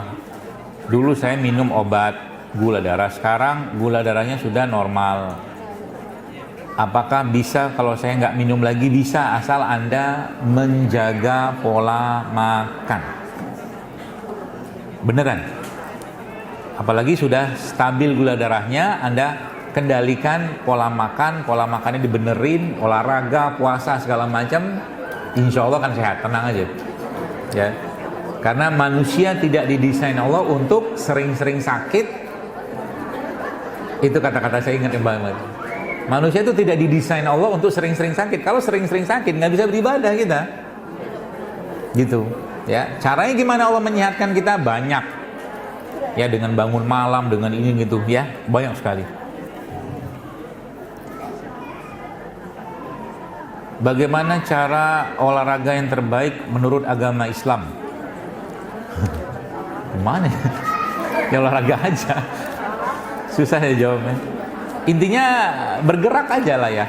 Kalau bahasa sederhana saya itu, tiap hari itu kalau bisa keringetan. Entah Anda jalan, lagi ada matahari jalan gitu kan. Ada yang bisa olahraga beban, silakan olahraga beban. Kalau yang masih dengkulnya masih kuat, trekking ke hutan, ke gunung, ke sungai.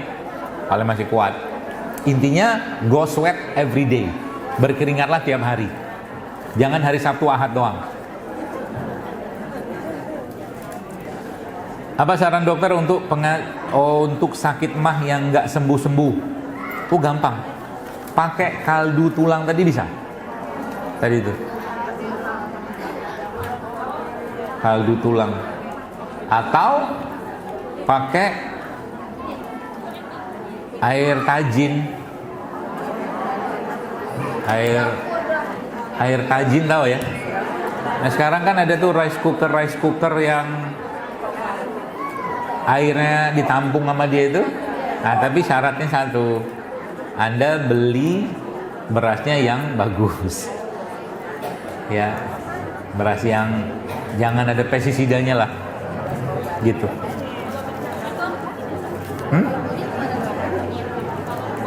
Kunyit beberapa ada yang nggak cocok. Kalau saya sarannya biasanya ya kalau mah itu kalau mau pakai rimpang-rimpangan, nah pakainya ini nih.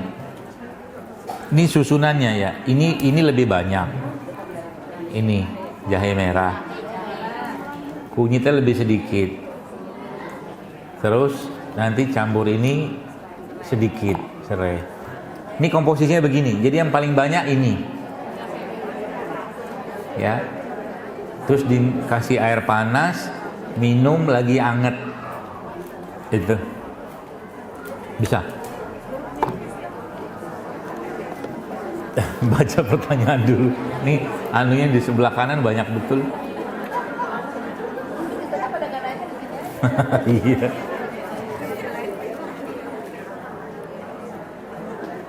Apakah orang yang punya riwayat darah tinggi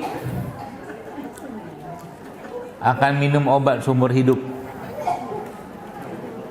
Ini pertanyaan bagus tapi menjebak. Saya nggak suka dibentur-benturkan ya dengan berobat di luar sana, karena berobat itu walau bagaimanapun kesembuhan itu bukan milik kita, milik Allah, titik gitu loh. Tapi kesembuhan itu adalah sesuatu yang sebenarnya Allah mudahkan buat kita. Ya, tadi saya jelaskan tadi berbagai cara, katakanlah darah tinggi. Anda mulai rutin puasa aja, rutin puasa tiap hari jalan kaki, ya, makan yang sehat. Percayalah, tekanan darah itu akan turun, percayalah. Jaga hatinya, ya. Cuman kan nggak semua orang bisa melakukan itu, kadang-kadang dengan berbagai macam alasan.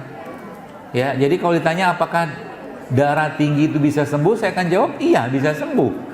Kenapa? Saya berpatokan pada kalimat Nabi. Nabi bilang apa? Bahwa hanya ada 2 penyakit yang bisa sembuh. Likulli da'in dawa, berobatlah kalian, sesungguhnya setiap penyakit itu ada obatnya, kata Nabi SAW. Cuman ada 2 penyakit yang tidak bisa sembuh, yaitu apa? Ya, pikun sama mati. Udah. Pakai saja dasar dari hadis ini untuk memperbaiki diri kita. Supaya apa? Supaya muncul keyakinan. Sekian banyak, sekian luas bumi ini, masa sih nggak ada obat gitu loh. Obat yang terbaik itu sebenarnya apa? Dari diri kita sendiri. Jantungnya sudah mulai dijauhkan dari curiga, hati dijauhkan dari buruk sangka, dari dendam, kesombongan. Karena penyakit terbesar itu justru malah dari situ. Ya, seperti itu. Satu pertanyaan lagi. Sudah 10:30. Bagaimana cara mengatasi haid bagaimana cara menjaga agar haid teratur? Paling gampang resepnya pakai ini nih. Ini. Kunyit, serai, sama ini. Kunyit, serai. Jadi gini, ini dipotong-potong-potong, geprek, hancurin, kasih air panas, udah agak hangat, masukin air jeruk nipis, kasih madu, minum tiap hari. Ya 2-3 kali, 2 kali sehari, pagi sama sore atau malam. Itu insya Allah akan membantu banget buat masalah perhaitan. Gitu. Baik, sudah 10:30, Masya Allah, hampir 2 jam kita ngobrol-ngobrol di sini. Mudah-mudahan apa yang saya sampaikan ini bisa diamalkan. Dan semoga yang sakit Allah sembuhkan, dan semoga yang sehat Allah tambah lagi nikmat sehatnya, semoga yang belum haji Allah hajikan, semoga yang berhutang Allah lunaskan, semoga yang